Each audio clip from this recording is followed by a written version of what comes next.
dreamed that everywhere were sounds or laughter in the air.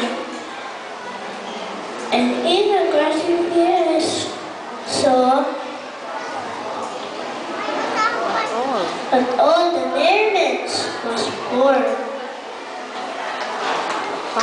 The final man stood there with bits of straw instead of hair.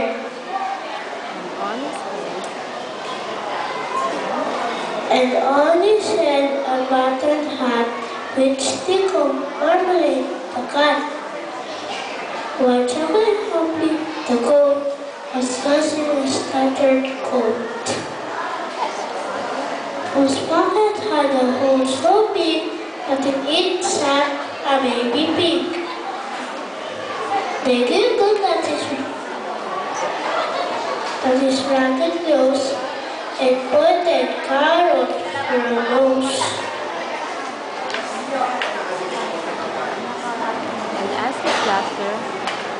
And as his laughter filled the place, he had a smile upon his face.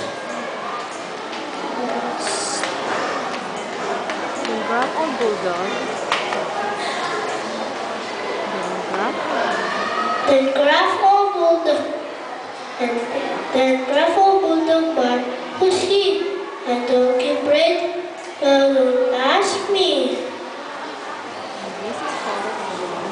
And Mrs. Spot exclaimed, "Of course, he's far too small to be a horse. I think that's very queer. He doesn't talk," laughed Mother Deer. The Scarecrow thought that they were rude to crowd around him and intrude. And then at last he gruffly spoke and asked me crossly, "What's the joke?" "You made them laugh," I said, "it's true, but then they love to be with you."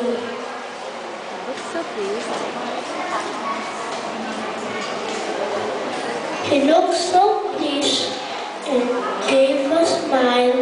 "Will they better come back for a while?" And just as he became their friend, a lovely dream came to an end.